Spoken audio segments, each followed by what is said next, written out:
So let's talk about the materials that you will need to do your mending. And it does depend on what mending you are doing. Are you mending hand knits? Are you mending fast fashion? Are you mending shoes, right? So we're going to go into all of those categories, but I am going to specify what we're talking about as we go. So first up, needles versus pins. Will you need them? If you're working with any sort of fabric or knit, you will probably need them. The difference between the two is that needles have what's called an eye in them. And this may be basic for most of you, but the eye of the needle is this hole that is not focusing in the top of the needle. And the bigger the hole, the easier it is to get something through that to sew with the needle. The smaller the hole, the harder it is. But the bigger the hole, the harder it is to pull it through the fabric, right? Pins don't have that, and they're just used for pinning fabric together. To be honest, I often just have a bunch of needles with me, and if I need to pin something, I use a small needle. You can use needles as pins. That's not a big deal. For needles, if you just want to get a pack of needles, I recommend something like this. Assorted craft needles. They'll do you well.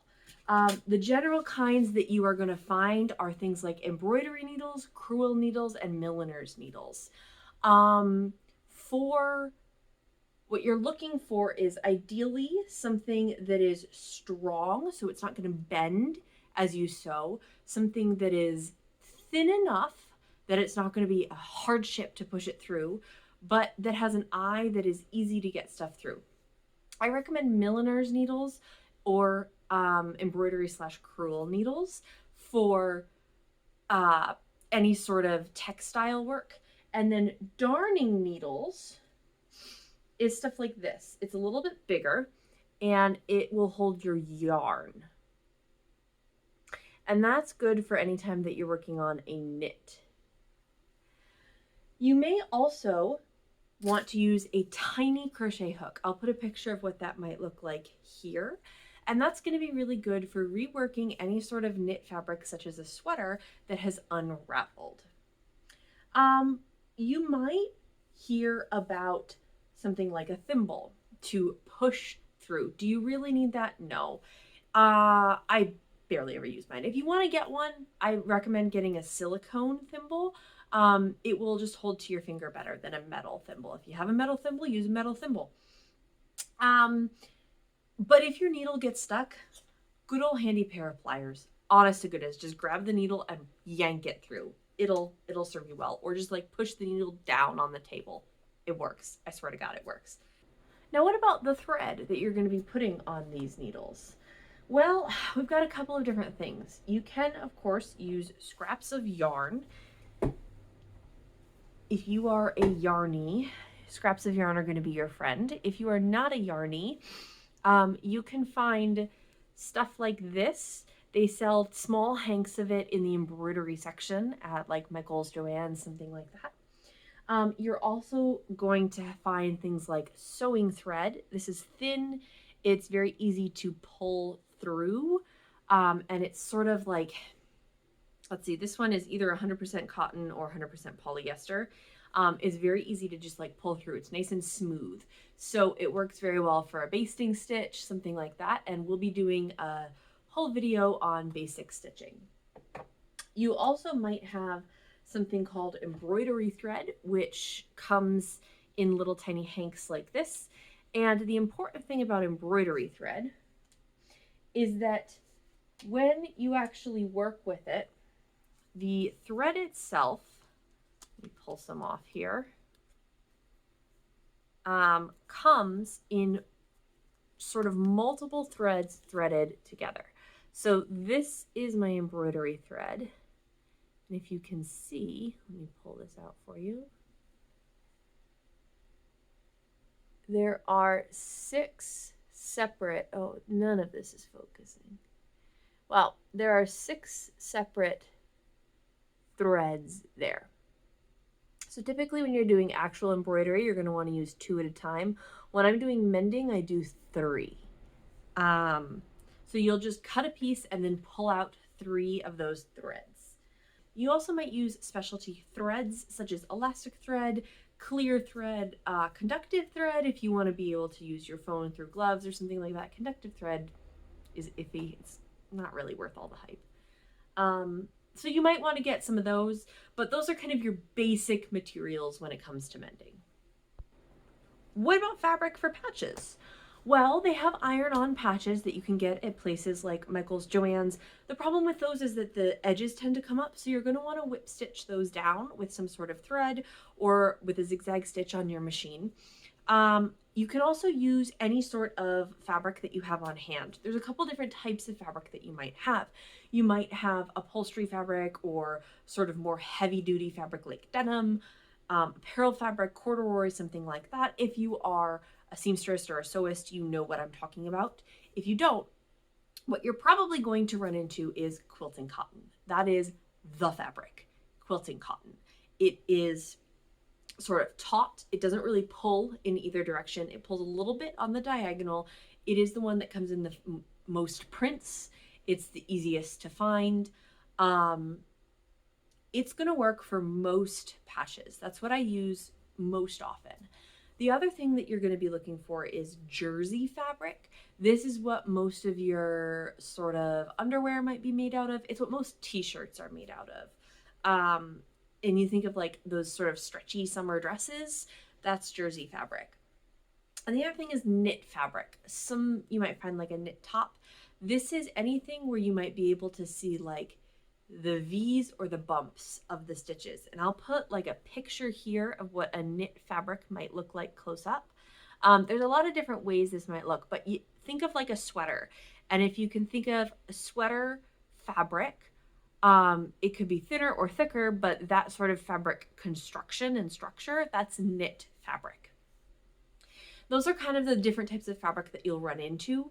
Jersey fabric and cotton fabrics are going to be the ones that you're going to sew. Knit fabric, there's a couple different ways that you can mend it. You can re-knit it, right? With your crochet hook, you can sort of go where it has unraveled. You can like re-ravel it.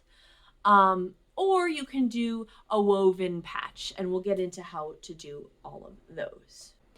Now for scissors, snips, it's useful to have multiple sizes. You don't need multiple sizes, but what you will want to pay attention to, you might not know this, you will want paper scissors and fabric scissors. If you get fancy fabric scissors, do not use them on paper. If you don't think you're going to be doing this for more than mending, use your paper scissors. Not a big deal. They just won't be as effective on fabric. But if you get fancy fabric scissors, don't you use them on paper. I will come after you. Right, moving on. Stabilizers. So a stabilizer is something that holds your work still and makes it so that you can work on it easier. There's a couple different approaches that you can go with this. You can have something that you stick onto the fabric to stabilize it, or something that holds the fabric externally that you then take off when you are done. My personal favorite is a stick and stitch. There's a couple different brands. Pellin makes one, Sulky makes one. I've used them both. They're both great. And what this is just like a piece of paper with like an interfacing on it. And you can run this through your printer and print out, let me get a full one. Here we go. A design on this sheet, and then peel it off and stick it to your fabric that you are mending. Let me show you an example that I'm working on right now, right here. And so I'm going across and stitching across those lines. This will then wash out in the wash like this and leave my stitches. One of the things that it does is, because it is just like very stiff, it makes it a lot easier. It makes it so that the fabric doesn't move around while you're stitching it. So it's one of my absolute favorites. It is a form of interfacing. So interfacing is another stabilizer. Interfacing is something that you often iron on, sometimes sew in. You can also use scrap fabric as an interfacing, just cut the same size and sew it in on the edges. Interfacing, however, will stay there when you are done. It doesn't wash out like that does, unless you get washout interfacing, but there you go. You often If you're doing embroidery, you specifically want your interfacing to stay, to keep the embroidery stable, like a stabilizer. There's also batting if you want something to be puffy. It's that sort of like puffy stuff that goes inside of a quilt. You might use that, for instance, if you have like a flannel puffy jacket where the elbow has come out and all the batting is gone. You might want like a scrap of batting or something like that. Basting spray. This is spray adhesive that stops being sticky once you wash it. It stops being sticky after about a week. You spray it and then you like stick your fabric down. It has pros and cons. Like your needle gets sticky as you pull it through. If you really hate basting things down, like your patch, when you go to baste your patch down, you will sew a big loose line around the edges of your patch so that as you then sew across it, it stays where you want it to, and then you will pull that loose line out at the end so that you don't have to worry about making it pretty. You can baste it down with basting spray instead. It has pros and cons. It is sticky, it makes your needle sticky, it's kind of gross, but it's repositionable and it's fast. But I think it then slows the stitching down. So to each their own. Things that you might use to hold your work still while you're working on it. We have a mending loom. This is really great for socks or for woven mends on a sweater.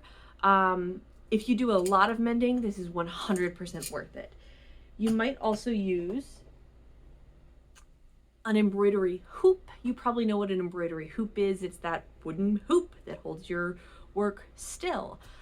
They come in a variety of sizes.